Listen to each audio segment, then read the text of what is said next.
Kia ora katoa, listeners. Welcome back to Stuff That Matters Now, brought to you by Collective Intelligence. Today, I am looking forward to sitting down with Dr. Ellen Ford, who has written a really important book called workschoolhours, #workschoolhours, and it is about how can we address some of the problems of the inequity of parents, particularly women, in the workforce, and not just sort some of the inequity out, but actually improve productivity, help with a whole range of things. I've read the book, found it really insightful and useful and practical.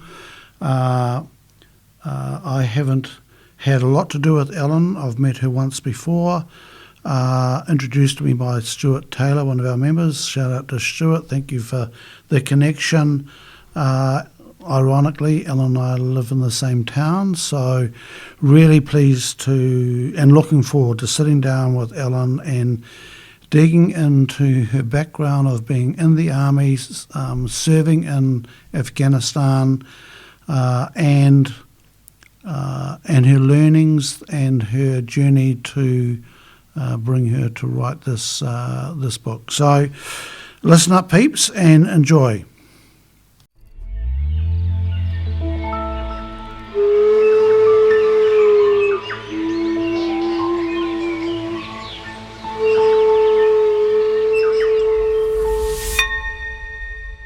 Three, two, one, let's go. Welcome back, everybody, to this beautiful July morning, and good morning to Dr. Ellen Ford. I use doctor because doctors flash. Good morning, Ellen. Good morning, Harv. We are in downtown Fielding, that's flash too, downtown Fielding, in the Manawatu here, and I had the good fortune to meet Ellen recently. We got introduced nearly over 12 months ago by Stu Taylor. Yes. And it's taken 12 months for us to meet each other in Fielding because it's such a big place, but we've done that. And in that time, I'm not sure, your book, Ellen, when did this book launch, Work School Hours? Actually, so it only launched at the end of March 2024. So it kind of worked out well, actually, that we didn't meet until after the book had launched. There we go. And so our primary focus today is going to be on this book you've launched, and well done, Ellen. I've just finished reading it. And really enjoyed it. Made me lots of thinking has come from this because of and I'll get to that later about where we're at with Collective Intelligence. But very cool to have you in Fielding, Ellen. You know, it's there's been. I was talking about this with somebody yesterday. You know, we've had Sir Mason Jury here in Fielding, and it's just like it's this hidden gem. And I just love the fact that really cool people come from these small towns around the place, and you're one of them. So, thank you. No, I love Manawatu. I grew up in Colleton, lived away for well over a decade, and I've come back home. I love it. Ellen, where are we going to start? Because I'm totally disorganised, as you know. Where are we going to start with this conversation? Where do you want to start? I guess if it helps, I could tell you kind of the story that led to the book and the movement of Work School Hours, if that's a useful place to start. I think so. Let's do that. Go. Okay, so I had started my career in the New Zealand Army, served 10 years as an engineer officer, absolutely loved it. Got to do all kinds of cool things leading soldiers in New Zealand and overseas. Including Afghanistan. So that was kind of my first start to my career. Came out of that and did both my MBA and PhD focused on leadership. So I'm really passionate about people having great experiences. I know that when people feel good at work, they do their best work. So I'm deeply interested, having led myself, have had leadership positions in the corporate sector, and then studied leadership. I'm really passionate about this. And after doing my PhD, totally accidentally, I didn't intend to do this second piece of research, but it was around the experiences of working parents.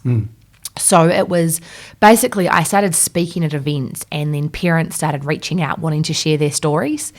And in a matter of 6 months, I had data from over 500 parents sharing their stories. And how they frustrated me. Not the parents, but the stories did. Either parents were forced out of the workforce, not by choice, because the juggle was just too difficult, or they were working full-time and talked about missing their children, missing moments with them, or the third category, they were working part-time for part-time pay, but still doing the same outputs. And that enraged me, that people were getting a pay cut to do the same amount of work. So that was kind of the journey. I'm a parent myself. I have 2 little boys. And I remember I was on parental leave second time round. So I had a baby and a 3-year-old and was just marinating on this data that looked so miserable in terms of what the future for my own career looked like. And I thought, I don't like this. I don't like it for me. I don't like it for other people. And so I want to do something about it. Enraged comes up in the book a couple of times, the word. Yes. You just use it now. What does an enraged Ellen look like? So she probably still has a smile on her face because my enragement isn't kind of getting wicked or nasty. I'm really driven by fairness, Harv. It's quite a big driver for me. I don't like it when I think I'm being treated unfairly, and I don't like it when I see other people being treated unfairly. And so this enrage was having parents, and a lot of the time it was mothers, but this is not exclusively about mothers. It's wider than that. But I'd have mothers tell me these stories where they basically felt that they were less than their colleagues who worked longer hours, or they felt that they had to apologise for the fact that they, goodness me, had responsibilities beyond work. And these were women across a whole lot of different sectors, different stages in terms of progression, and they were all telling really similar stories, which was basically feeling that they were less than or had to apologise. And then the ones that actually had some flexibility or actually work, allowed to work part-time, they kept using the word lucky. Gosh, I'm lucky to be allowed to do this. Gosh, I'm fortunate. And I just realised, I was like, this is societal-wide gaslighting. It's not okay. And so enraged Ellen looks like someone who's not necessarily yelling and screaming and losing her cool, but she becomes very focused, very kind of stern, and enraged Ellen is like, this is not okay. There needs to be a better way to do it. And so I become very determined and very focused on finding a better solution that is more fair. Yep. And it's interesting because I think it's a really interesting, I'm not sure if it's a skill, but some people become enraged and become ineffective. And when I read the book, I thought that's what enraged Ellen would look like, but enraged and very effective and focused on things, because I know I've been enraged at times and become very ineffective. My skill level drops. Yeah, and that pisses me off. Something terrible really does. I go, I can't get my, So another gaslighting, what does that mean to you? So gaslighting is when we are in an environment where we start doubting ourselves. So we're getting fed information that at our heart we're like, that doesn't quite feel right, but I'm getting fed this information by the environment, so maybe it's true and maybe I'm wrong. That's sort of what I think is gaslighting. So when I think about this idea of people getting paid part-time hours but still being required to deliver the same outputs. Because they're lucky. And they have their colleagues sort of make comments like, oh, there they go, leaving again early. So then they feel bad about themselves. But in their heart, they're thinking, well, actually, I'm delivering the same outputs as my colleagues. So why am I being paid less than them? And why am I being made to feel like I'm kind of subpar, less committed, less loyal, less dedicated, less than? But somehow I still do feel that way. And that's why I think it's societal-wide gaslighting.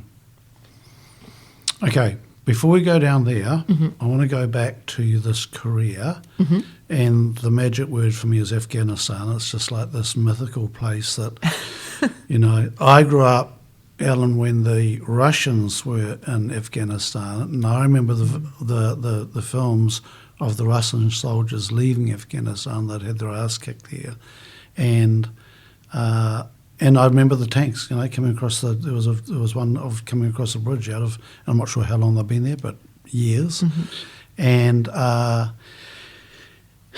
have met some of the people that you brought home, brought to New Zealand, and I mean that stunning people. Tell me about that experience of Afghanistan. What was it like for you? Yeah, so I feel so lucky. I'm using the word lucky before, but no, this is genuinely, I feel so lucky and enriched. So when I was in the army, I led construction soldiers, so carpenters, electricians, plumbers, and we would deploy around New Zealand, often around the Pacific, other places doing construction projects. But the absolute highlight of my career was Afghanistan. So I went there for 7 months for a deployment in 2010-11. And our job was, as the engineer team, we kind of had two parts to it. The first was effectively facilities maintenance of the Kiwi bases that we were all operating out of. So you think about all the kind of huts that we were living out of, the ablution blocks, all that, as well as force protection, which is effectively the giant sandbags around the outside. That was sort of our role as engineers. The other part of our role, which was far more exciting, was doing construction projects in the community. So we got to work at a local orphanage. We did repairs to a school, hospital, roading repairs, and that was incredibly meaningful. And in my team, I really do feel lucky. I had 5 Kiwi soldiers and I also had 15 locals, and we were a team. We were a team of 21. I lead with love, so if you're in my team, I'm going to love you, and that is how I felt about my team. So the 7 months that I was there, I got to see the incredible beauty of Afghanistan. The scenery and the landscape is, honestly, it's breathtakingly beautiful. So I was very lucky to kind of see that. But I also got to connect with the people. And I mean, I love connecting with people, and these local guys in my team, in so many ways, they could not have been more different to me. You think about it, they're Muslim, I'm not. They're men, I'm not. They live in a culture where women are not even in the workforce, let alone in a leadership position. At that time? Yes. Before they had been? Yes. No, absolutely correct. At that time. Even our economic background was completely different. These guys basically lived in mud huts that didn't have electricity or running water. Heating. Yeah, so just totally different backgrounds, but we're all humans, and we just connected as humans, and I loved it. Yeah, so my tour in Afghanistan was, we did construction projects, we saw the incredible beauty of Afghanistan. Yes, there was threat, and yes, there was, security risks and all of that, but actually the bit that was most memorable about Afghanistan was the people. Leading with love as opposed to what? I'm not necessarily sure that there's an opposed to, what's the opposite of that? I don't know. So I'll rephrase the question. So you lead with love. That's quite a statement. Yeah. All right. It's a stake in the ground. All right. So when you said that, I went, woof. Yeah, well, I believe that leadership is about creating an environment where your people can thrive, and then directing that thriving energy at the task that needs to be achieved. So that's what I believe leadership is, and I can talk about that more when we talk about the book. But in order to do that and create an environment where your people can thrive, you've got to bring yourself to that as well. And I really do believe that leadership is an act of love. You really, if you're going to lead people, you need to care about them. And so, the greatest form of care, I suppose, is love. Can I push back on that? Go for it.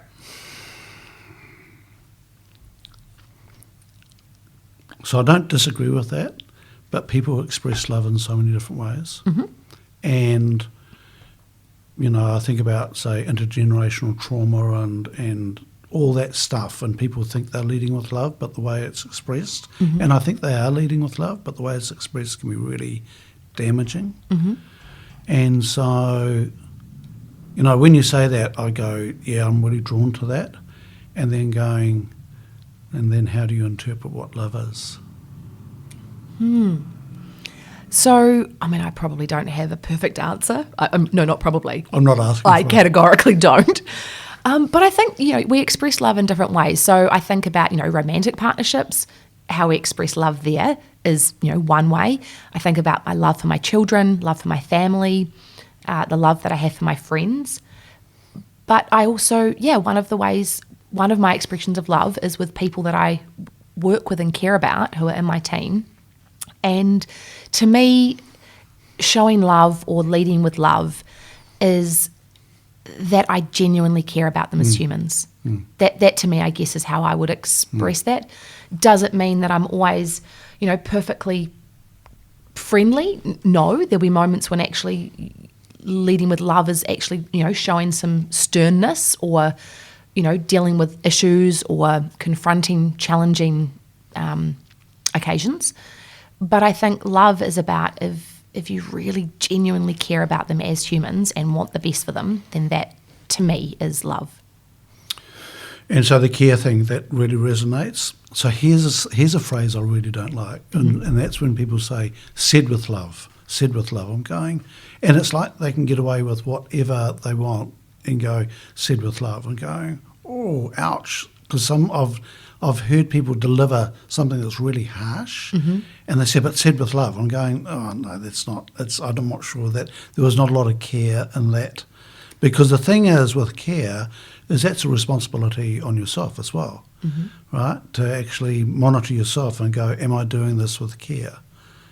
So I think, that's why I wanted to lead with love. It really resonates. I'm going, okay, so how does that, what's behind that? And so the thing I've underlined here is the word care, because I've seen people thinking they're delivering with love or leading with love, and it's really harsh, consistently harsh, and not, and I don't think there's a lot of care there.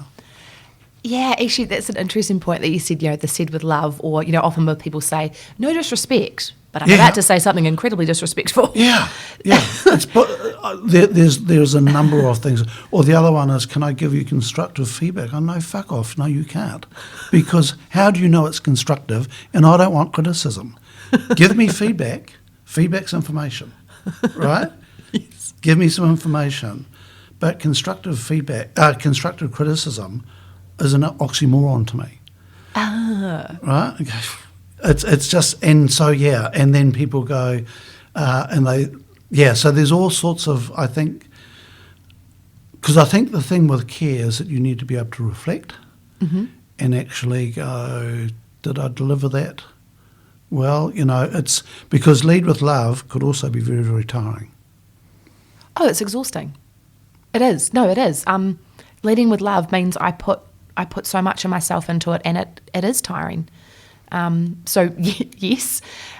Just one other thing though on that, said with love, I do think it depends on I think leading with love is about genuine care and the relationships that you build. So I think about one of my most treasured relationships where we have absolute radical candor with each other, and we can do that and actually deliver some quite confronting information to the other person. And we genuinely know that it is said with love because there is a loving relationship. So I think you can't say something harsh and say it's said with love if you don't actually have a genuinely mutually respectful, loving relationship with that person. And again, loving, I don't just mean romantic, love in all kinds of ways. It's a foundation. And that takes time. Yes. And takes work. Yes.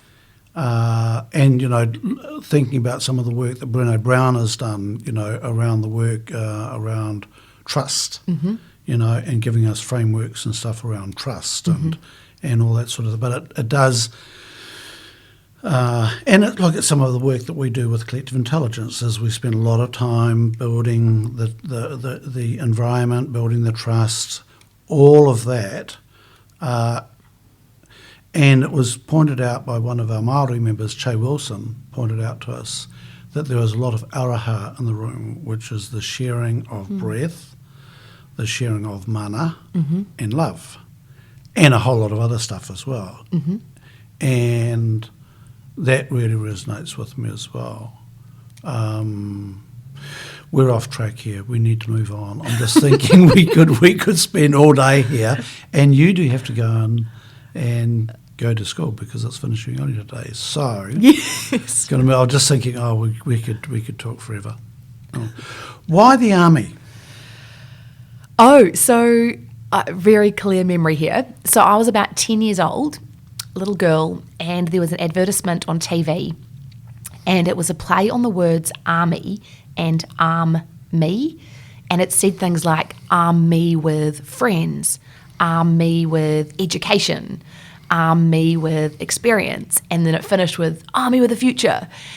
And I just remember thinking, oh my goodness, the army has everything.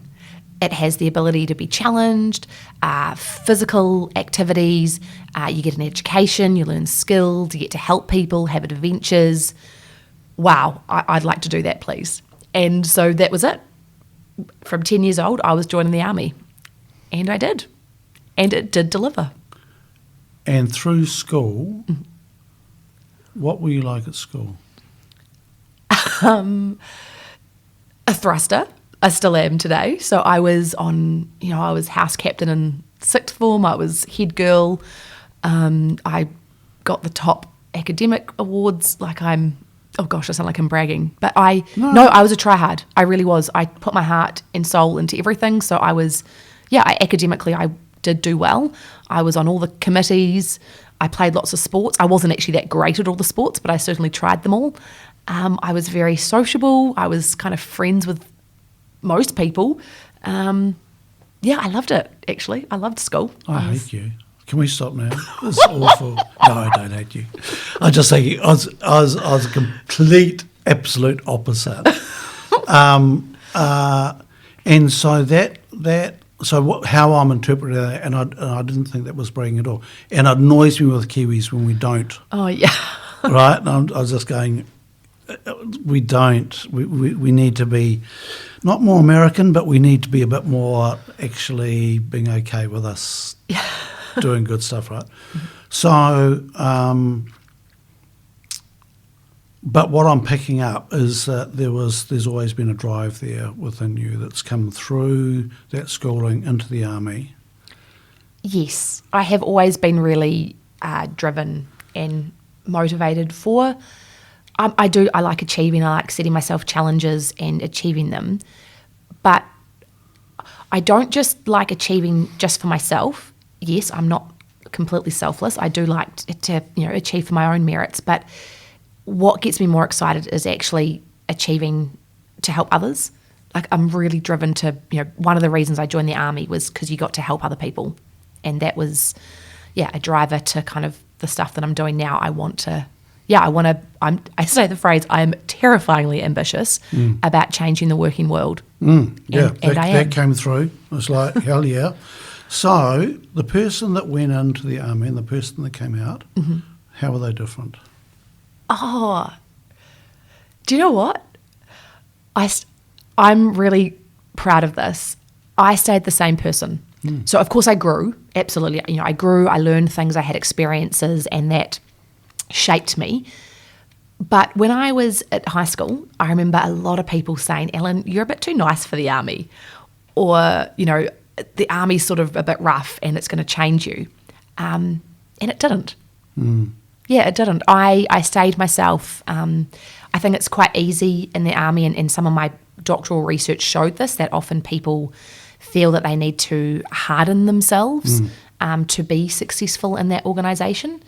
And I'm not saying that I was successful in that organisation the whole time. I made mistakes, but I did stay true to myself, and I stayed friendly, bubbly, and in some ways maybe not the image that people might think of when they think of an army person. And I'm really pleased that the Ellen who went into the army, well, she came out of it as well. And yes, she was a bit wiser and had more experience, but it didn't change who I was. I've got a mate, Jeremy Ramsden, who left school, went into the army, so he's a year younger than me. He's still in the army now. And I caught up with him recently, and he's bubbly and positive. What I've noticed is he's incredibly worldly. Mm-hmm. So he has been engaged with the United Nations and a whole raft of things. And I remember he was, I don't know how to pronounce this, ADCOM for Sir Paul Reeves. Yeah, wow. When he was a when he was a Governor General. Mm-hmm. And he was the first person that opened my eyes to the fact that there was inequality between Māori and Pākehā and that we hadn't honoured the treaty. And so this is going back, I'm going to say this was in the late 80s that he was, and it was just like, what? It was a whole new thing. But the thing I've seen with Jeremy is that it's been very good for him. Mm-hmm. And very good for him as a person, and he's, very, very worldly guy, has been based in lots of really interesting places, Israel, and, and it has been a wonderful career for him, I think. Mm-hmm. Yeah, and really, really, really positive for him as well. Yeah. Yeah. So then the army, you got out of the army. Yes. Because? So I honestly I loved it.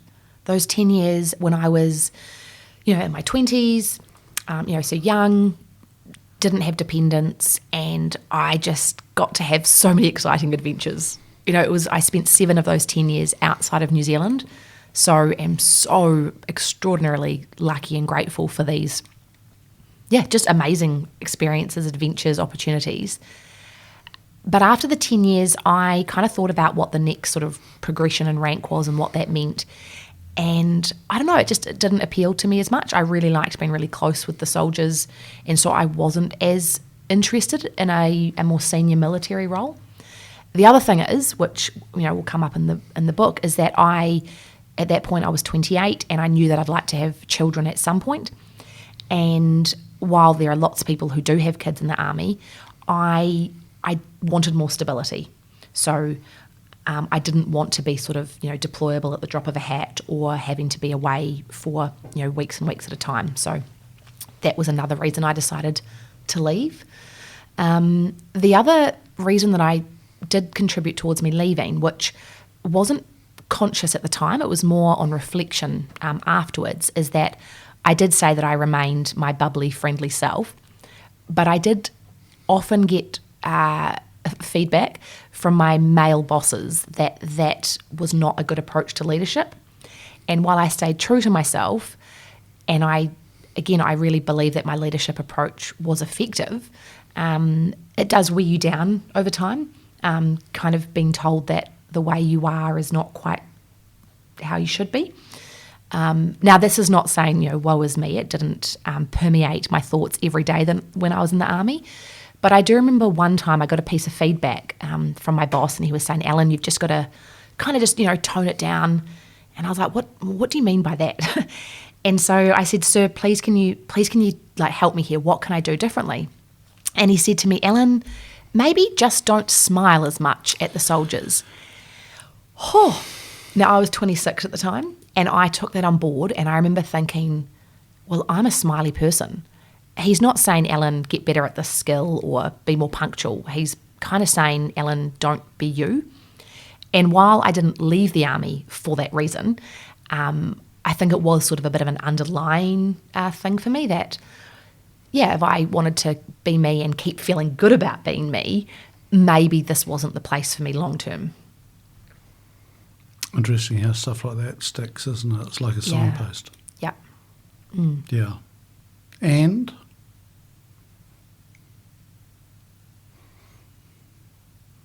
you might have been right in that, we've got this system, mm-hmm. and then we've got this very smiley young woman, mm-hmm. and it's all a bit incongruent. Oh. Wouldn't it be great if everybody in the army smiled, though? So, So, I mean, I challenge that. I think if we've got an organisation that has, whether it's the army or whether it's any other organisation, we have things that we need to achieve. You know, we've got missions, we've got outputs, we've got things to do.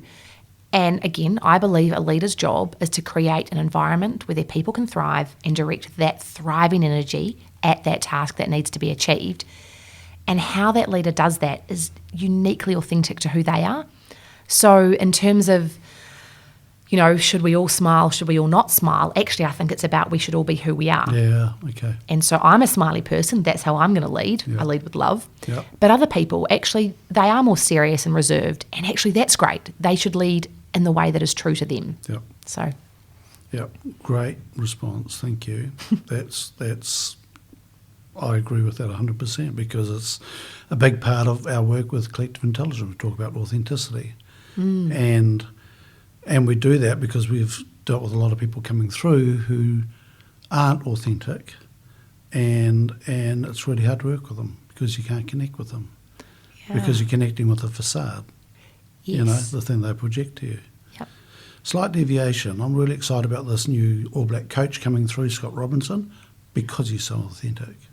And the other day he read a piece about the new All Black team, and the guy was absolutely struggling with reading this thing out. I'm not sure if he's dyslexic or not, but he just looked totally awkward and ill at ease. And then they took him off to the side and did a impromptu interview, and he fell back into who he was. And he said, I much prefer this impromptu stuff. And he's so, he is so not the norm of an All Black coach. And I'm going, this is so good for New Zealand to see a guy like this, and not about the rugby. It's just going, of this team that we put on such a pedestal, to have a coach who is a bit wacky and a bit different. I'm going, this is really good for New Zealand. Yeah. And because he's just being himself, he's not doing the normal stoic thing. Yeah. Oh, that's cool. Yeah. So it's going to be interesting to see how that plays out and what influence he has coming through that. I just believe we all have different gifts. We're different, right? All of us, we think differently. We have different formational experiences, and that means we are different. And so when we just bring our magic and be ourselves, we've all got something to offer. So I, really What's believe the that. gap called between you and me? The difference. Do you have a name for that gap? Because I'm fascinated in this stuff.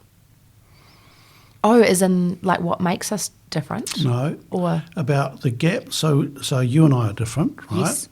And there's different people. So when you worked in Afghanistan, right, Muslim and all that sort of stuff. So that gap between you and them, Yes. right? And how you've got to bridge that somehow, Yes. right?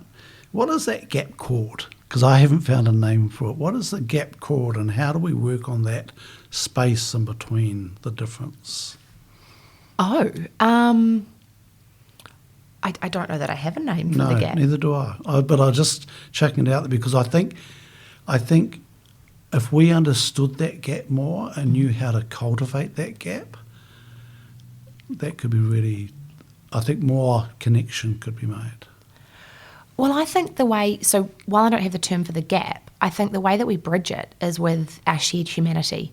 So yes, we've got differences, but guess what? We've also got things that we have in common. We've got more in common than not in common. Exactly.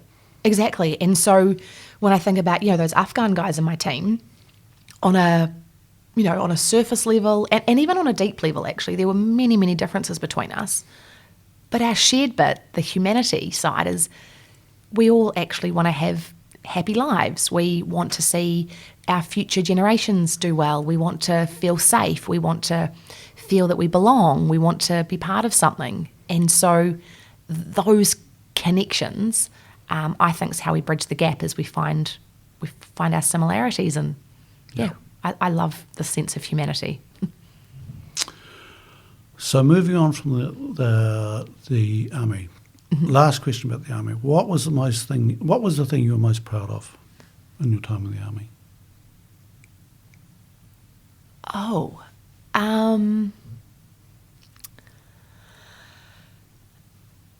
so it's slightly rounded answer. I'm really proud of the fact that I got to work with incredible people and do some what I felt were really meaningful things overseas, helping people. So I'm really proud of that. But interestingly, it was when I left the army and then I had done my PhD on leadership, I looked at the leadership experiences specifically of women, and then my case study was the military, purely for pragmatic reasons. I had good access to people to interview and I knew something about the topic. But then I realised from the data that women were not always having the best experiences in the military. And so I found myself, similar to in that book, pissed off and enraged that this organisation that I love so much, I'm so grateful, I'm so proud of my military service, but I was unhappy to really see so clearly from these research findings that not all people were always having equitable experiences, and so I wanted to do something about it. Now, your question was, what's my proudest moment?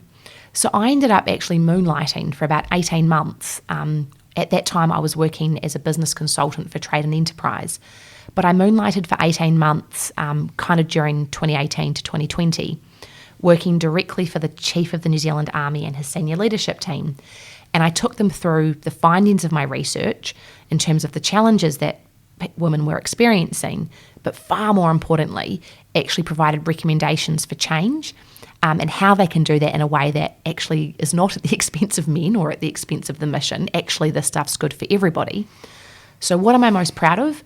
I'm actually most proud of the impact I had after I had left the army and when I did that subsequent project in, as I say, sort of 2018 to 2020.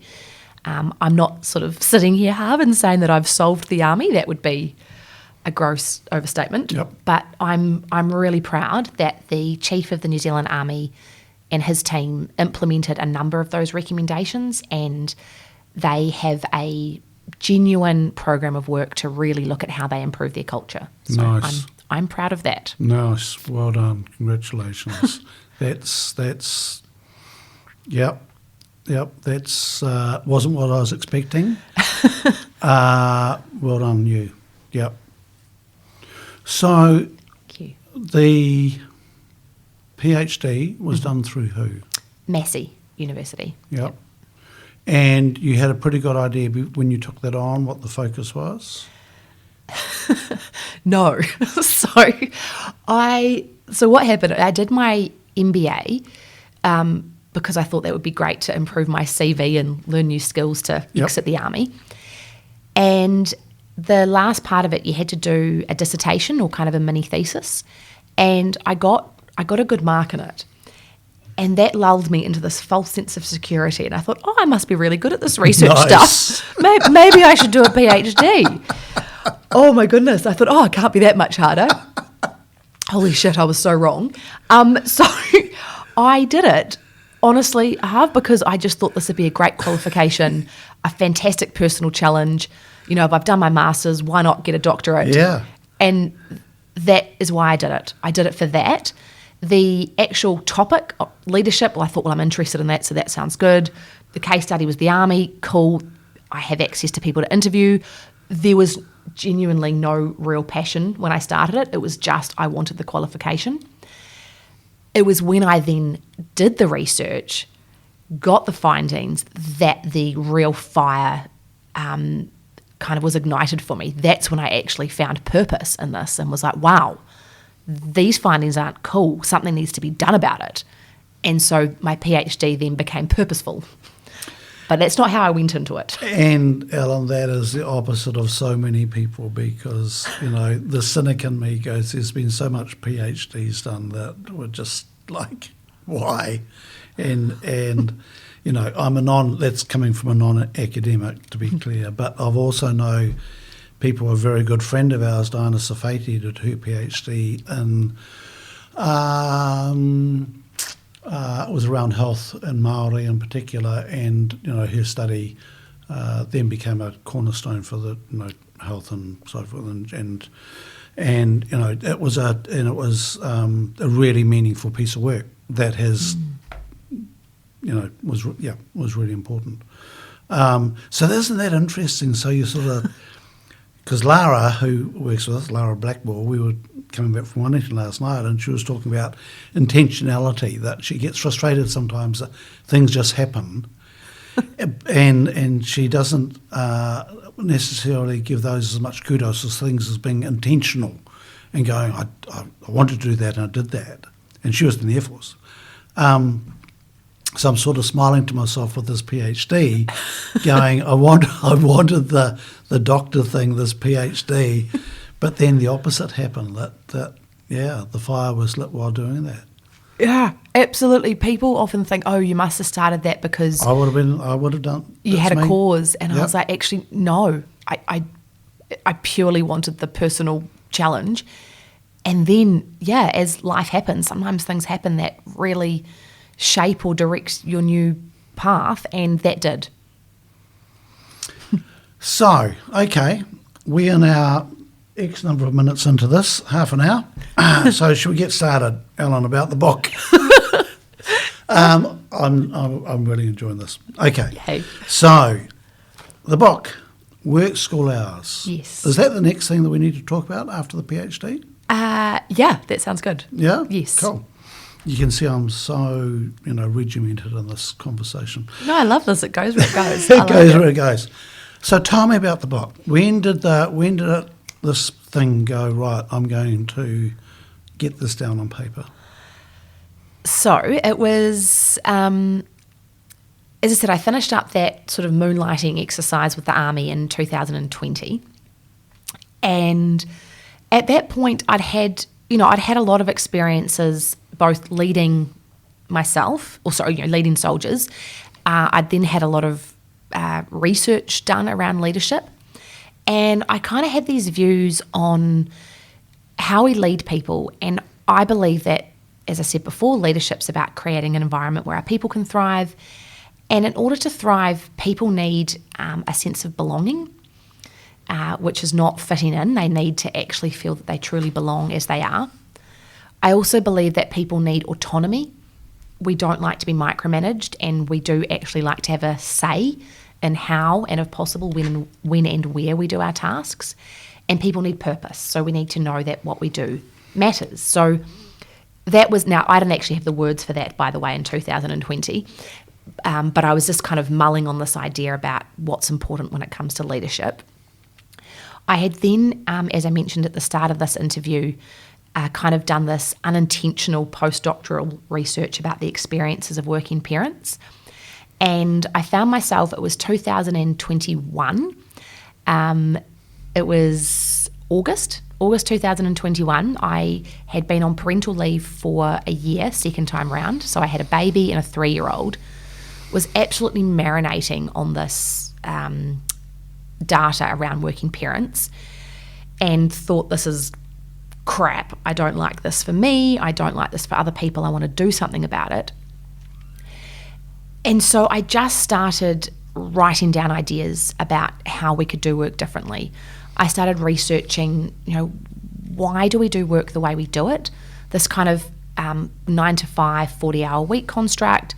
Actually, came into play more than 100 years ago. It was based on the assumption that every household has a dedicated parent and a dedicated worker, as if they're two different people. That's not our demographics today. And so I just sort of started going down a bit of an obsession, I suppose. And why are we doing it this way? I don't think it works. It's not good for everybody. How can we do it differently? So started, as I say, writing down ideas. I started writing articles, and I would send them to, I would have sent them out to hundreds of different publications. 95% ignore me, 4% say no, and then 1% will say yes and publish it. And I just started building on that. So someone would publish my work somewhere, and then I'd use that as a leverage to get published somewhere else.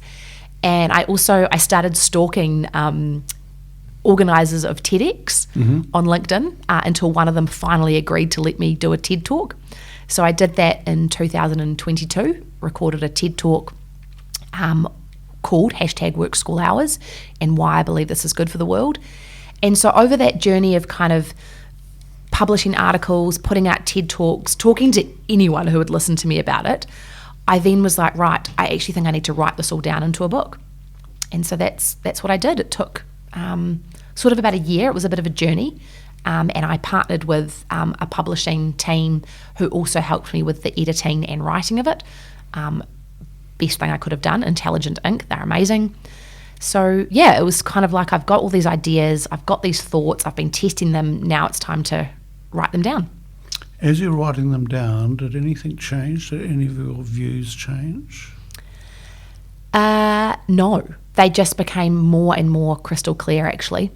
The more I went down this journey, the more I gathered data, stories, experiences from other organisations, what they were doing well, the more and more I believe in this. So I was passionate about it when I started writing the book, but gosh, now I just believe in it even more. What's the book about? So #WorkSchoolHours, a revolution for parents, workplaces and the world is its lofty title.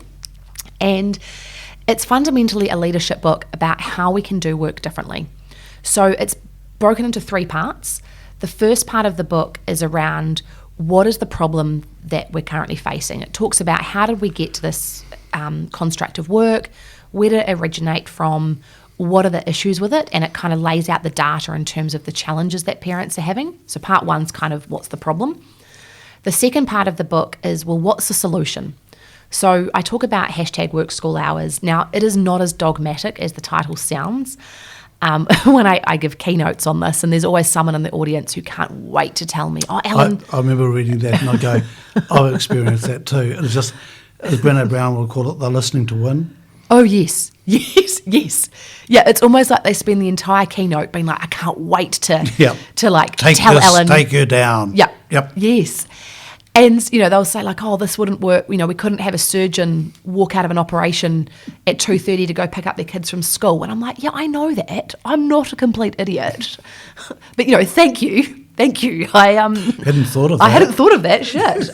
Gosh, I guess I recant everything I said. So, yeah, #WorkSchoolHours is not saying every single job goes 9 till 3. That's almost like this kind of unrealistic goal, but it's about moving along the spectrum towards it. So it's 3 principles as #WorkSchoolHours. The first principle of #WorkSchoolHours is we should do more to value the fact that people have things they care about outside of work. Now, that might be children. That was absolutely the genesis for this book, so I don't apologise for that. The genesis was, helping parents. But actually, everyone has things they care about outside of work. We've got an ageing population, so more and more people actually have responsibilities to care for elderly parents. We have people that, heaven forbid, might actually have hobbies outside of work. So that's the first principle, is value that people have things they care about beyond work. The second principle of #WorkSchoolHours is focus on outputs as opposed to hours. We live in a society where we pay people for their hours, we charge people for hours, but actually we should be looking at how we value the outputs we want people to deliver. So that's the second principle. And the third principle is giving people more flexibility. So not for a second am I saying the outputs don't get done, or that this is some, movement to let people do less work and organisations to crumble. Like, not at all. It's all about getting the outputs done, but giving people more flexibility so they can do those great outputs and do the things that they care about outside of work. So that's kind of part 2 of the book. What is WorkSchoolHours? What are the principles? It goes through why this is good for individuals, which is probably fairly obvious, but it also goes through why this is actually a good thing for business. Organisations want to be able to attract and retain great talent. The principles of #WorkSchoolHours will help them to do that. We want to improve productivity, and I know we're going to talk about that more as well. This is a way to do it. We want to increase the representation of women in our senior leadership roles. Addressing or reducing the motherhood penalty is one of the biggest things we can do in that space. So there's lots of, and the other one is we want to improve well-being, because we know that, when people are well, they actually do better work. So there's all these business benefits. So that's kind of part 2 of the book. And part 3 of the book is how do we do it? And it's full of practical solutions from businesses across a whole lot of different organisations. There's a whole part in there focused on how we apply this to shift workers. So I kind of think, how do you apply this to professional services or knowledge workers is kind of actually quite easy. So the book makes a real effort, I've made a real effort to actually get examples from beyond that, so we can see how you might apply this on a construction site, in a manufacturing operation, in a farming situation, in a shift worker situation. So there's a whole lot of stuff on how we apply it. It's targeted more at leaders and organisations, how they can implement this, but part 3 also has a bit specifically dedicated for individuals. So if an individual is reading that and they don't have a leadership role or don't feel that they've got influence to implement this, there's a whole lot of stuff in there to talk about, well, what can they actually do? And absolutely there are things they can do. So that, Harv, is my book. That's what the book is about. And it's interesting looking at the 3 things: value, stuff outside work, and focus on outputs and flexibility. And then I'm looking at belonging, autonomy and purpose. They all fit together, right? Mm-hmm. Interconnected there. Because it's interesting, as I said before we started this, when I read it, I was frustrated at the beginning of the book. I'm going, let's get onto the solutions. I was like, okay, come on, enough of that. But going, all right. But and I think it's because I've always seen it as an opportunity to employ really good people if you allow flexibility, right? We've got 2 women sitting next door in the next room right now who have a huge amount of flexibility, and they've come to work with us because of that flexibility.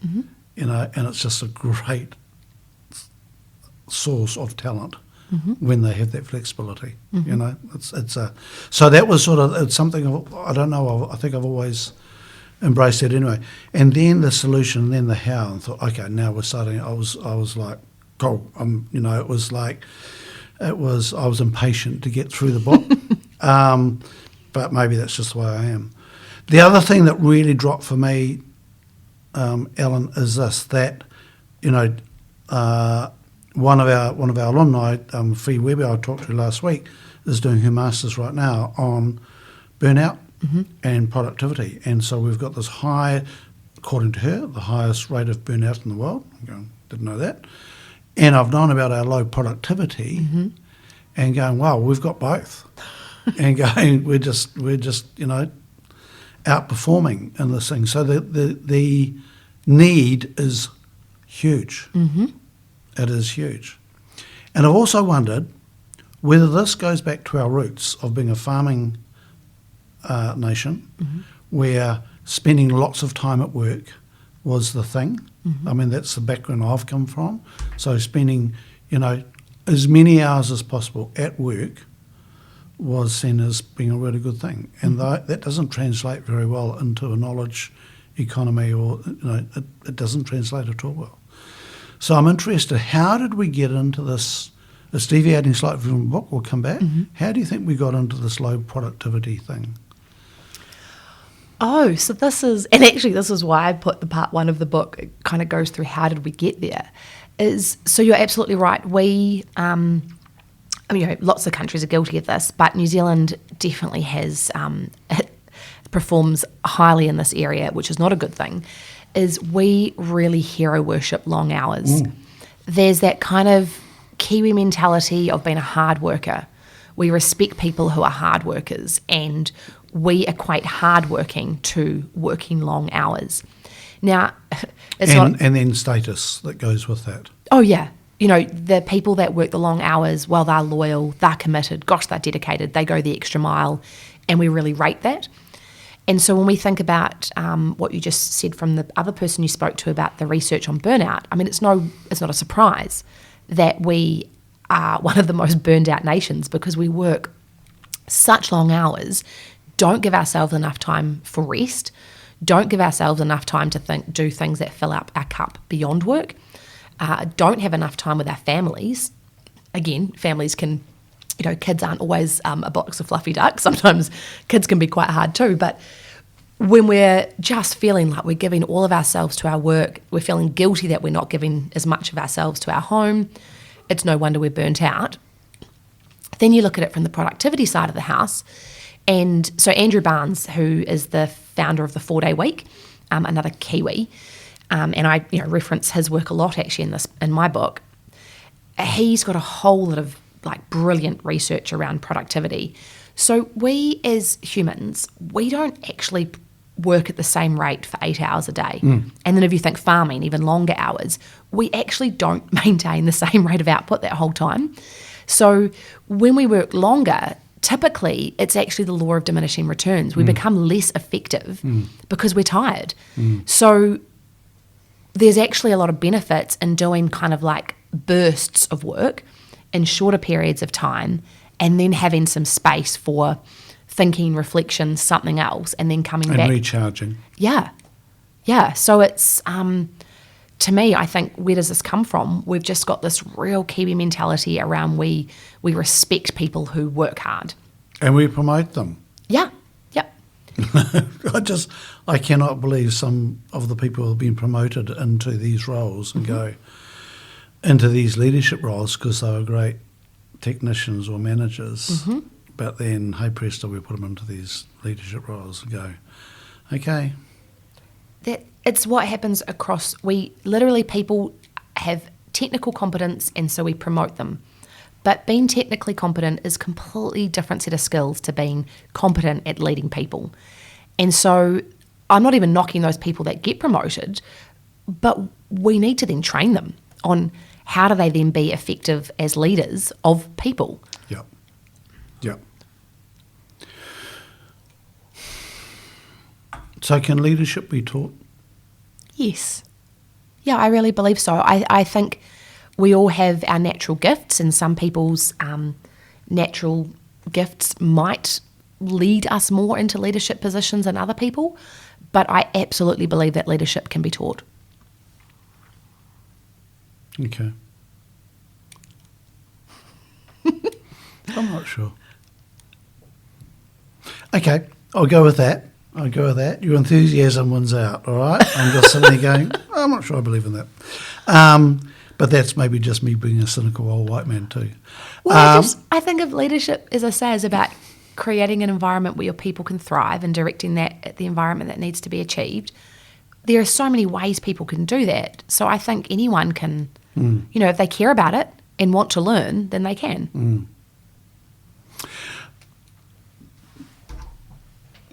When my kids were growing up, I was farming. 3 kids. The oldest one, Gabby, she was a farm girl. She just loved it, and she'd go out there forever. And, and she's farming now, and she's, a mother of 2, and, got all that struggle, of that, but, would work very long hours. Number 2, Guy came along, and he was classic. He would come out and help in the yards, right, in the sheep yards, and he'd come out, and he would do this from the age of 9 or 10. He'd go, so what are we doing? And Locke would go, okay. And then it really showed up as a teenager. What are we doing? Oh, yeah. And he'd want to look at the quickest way to do the job and then go home. And it used to annoy me.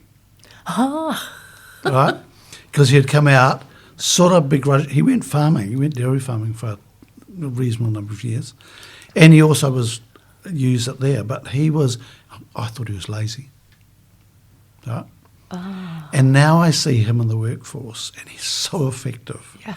Right? And he laughs at these people who spend so much time at work.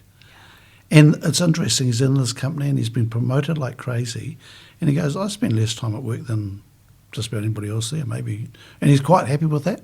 And he'll go, when I go to work, I go to work.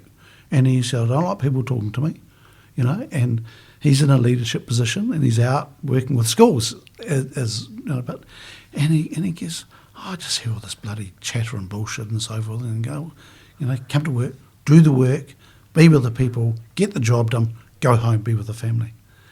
And I'm going, I think he's going to do really well, because he's just got this thing of going, let's do the work, and get it done, and then do the things we want to do, and he loves his work. And the third child was different altogether. It was just, I'm not sure what category, but it was really interesting to see the two, these two kids who were similar in age just had a totally different attitude to work. But yeah, I thought Guy was lazy. Not lazy at all. He was just working it out. How do we do this job and go home? Yep. Yeah.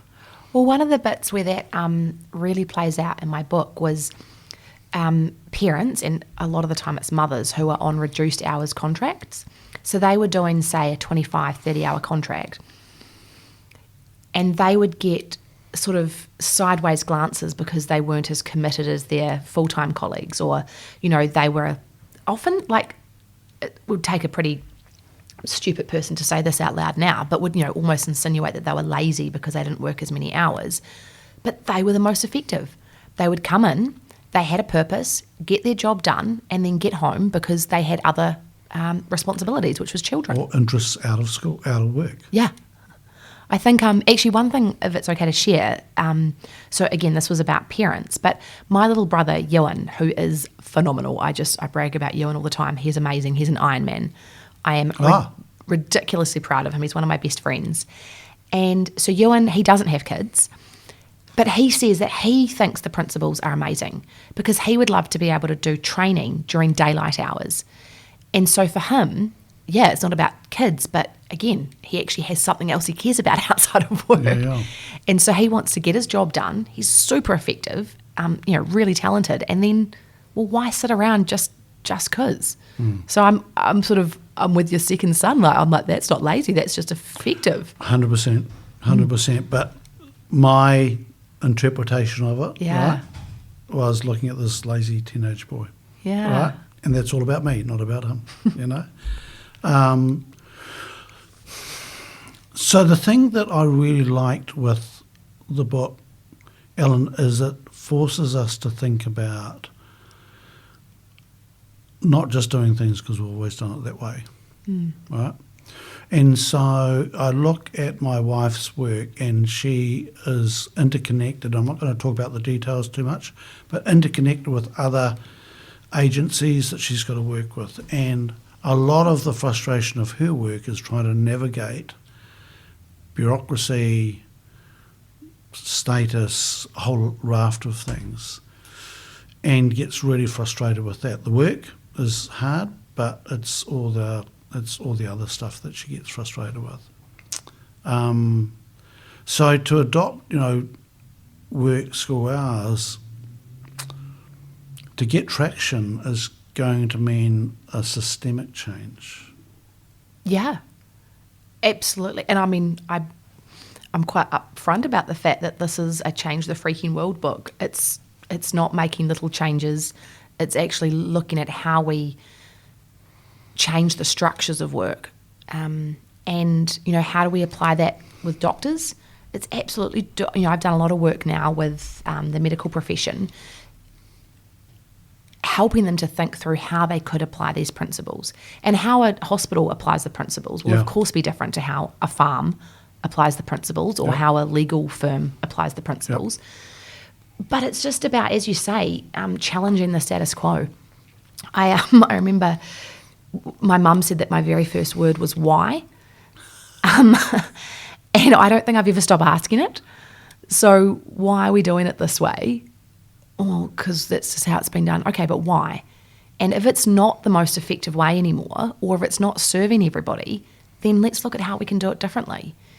And, when we look at our medical profession, I mean, it's facing a lot of challenges at the moment. I feel for people in the medical profession. I have huge admiration and respect for them. So I think often, when we've got a burning platform or things aren't working, it's a great opportunity to be like, well, how might we do it differently? Let's really think about this. So I talked to a doctor down in Christchurch, and he was talking about going through the pandemic and how much he enjoyed it so much because all the departments started collaborating, and all the silos dropped, and they made real progress in collaboration and sharing and so forth. And he said when they got through that, all the silos came back up again. And he said he was so frustrated with the system. Just going back to this thing about, the systemic change, I think there's another piece there, and that's around beliefs, that we need to work on our beliefs. And And so, and for me, that's working on myself with my beliefs. So this morning, I've been facilitating the last 2 days, Monday, Tuesday. I knew I needed to be fresh and sharp for this morning. So I didn't get up early this morning.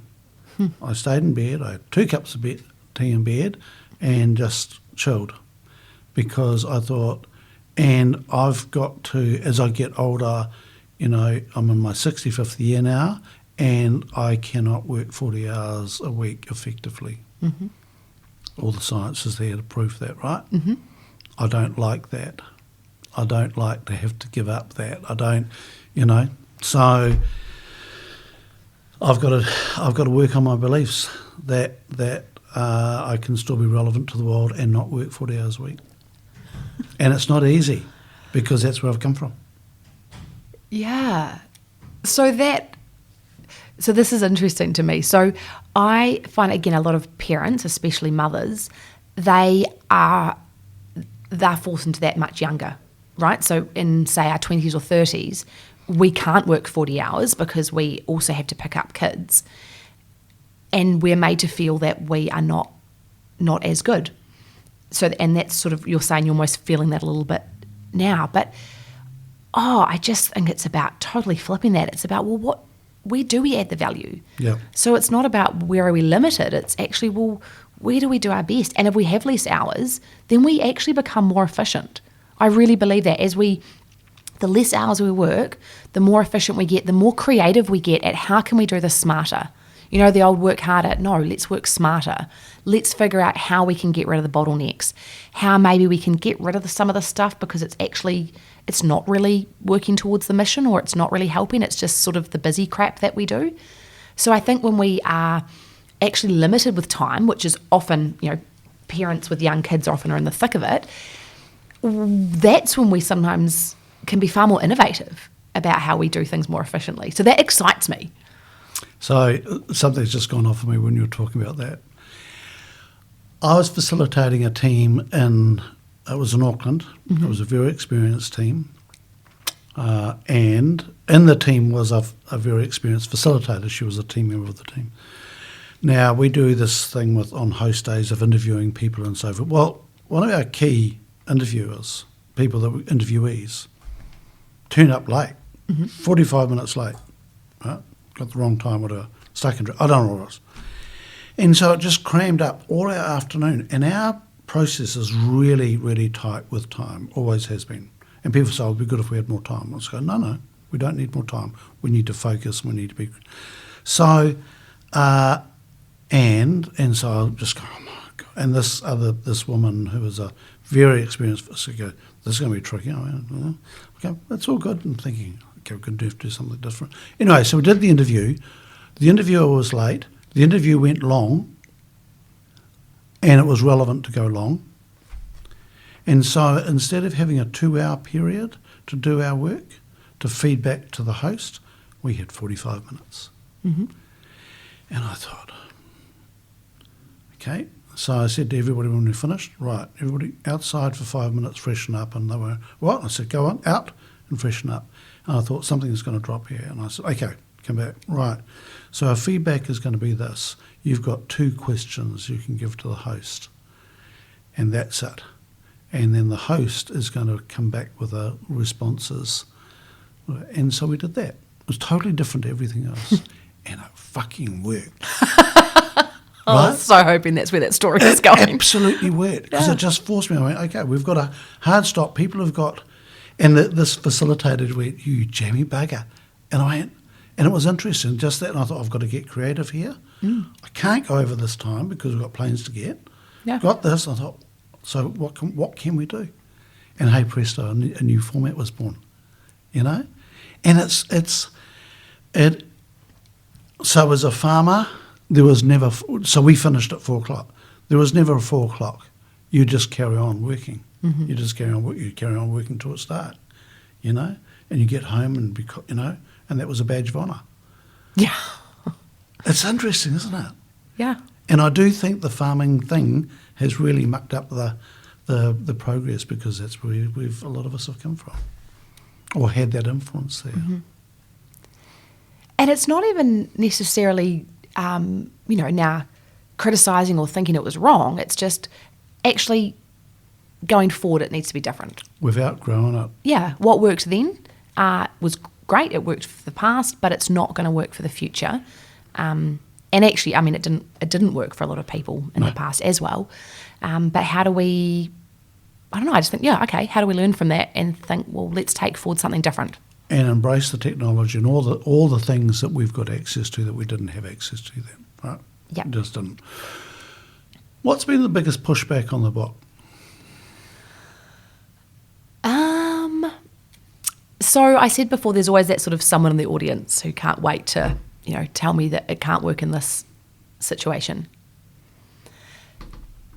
But I think the pushback is I often get businesses who are like, yep, this is a great idea, Ellen, but it wouldn't work for us. Yep. So that's my pushback.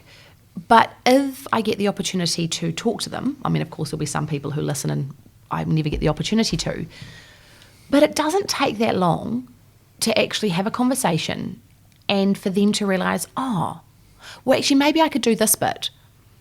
Or maybe I could do this wee change. And so it's not about convincing every business to flip their whole model overnight. It's about finding what are the things that they can do and how do they implement that. And so when that happens, actually, it's very hard for a business to completely push back on this. Yeah. And when I give them examples of other businesses in their industry doing it, it's very hard to be like, oh, well, no, our industry is so unique. And, well, I mean, it's not. Every industry says that they are, and actually it's all about people. And the other thing that I get excited about on the pushback, often it's the person who's in the leadership position who says, I don't think we could do this. And then I say, well, why don't you talk to your team? If you're not quite sure how we might do things more efficiently, I tell you who will know, your team. Now, usually when people are driven to be more efficient, encouraged to be more efficient, they fear that they might lose the job, or they fear that they're going to get more work thrown on them.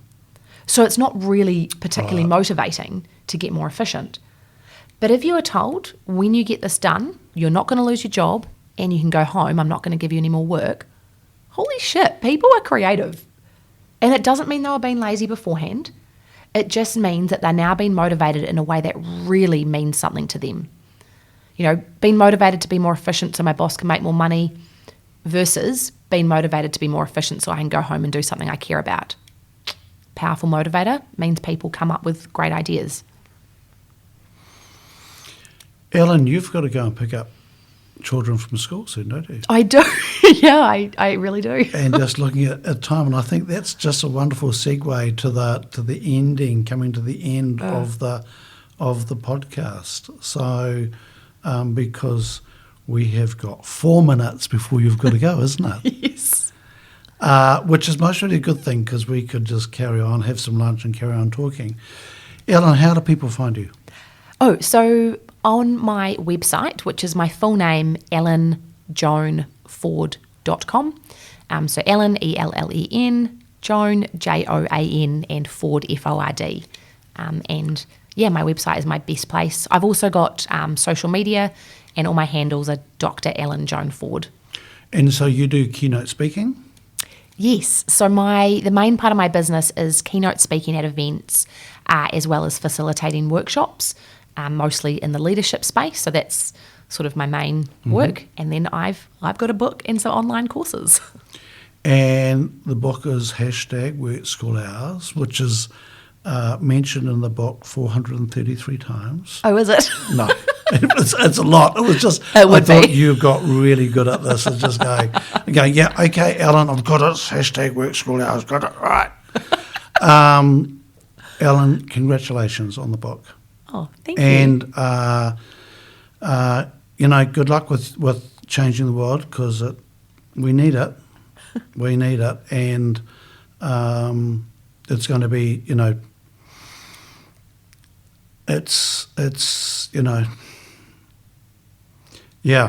changing those beliefs, changing the habits, and a little bit at a time. Yeah.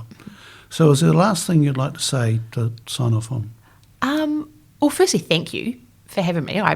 As I said earlier, I want to share these ideas with as many people as possible. So thank you for inviting me onto Pleasure. your platform for this. But I think the last bit is just to end with something really positive and exciting. So yes, we've got big problems to solve, and I'm not going small. Like, I'm genuinely trying to change the freaking world. But what's exciting to me is actually we can. And in terms of changing belief systems, I think it's just showing people how it could be done differently. Instead of just saying the current way is wrong, giving them, here's how it could be done differently. This is how someone else has done it differently and how it's been successful. And this is how it's had a positive impact. I think we can all take small steps to make change, and that excites me. Ellen, good luck. Thank you for your work. Thank you, Harv.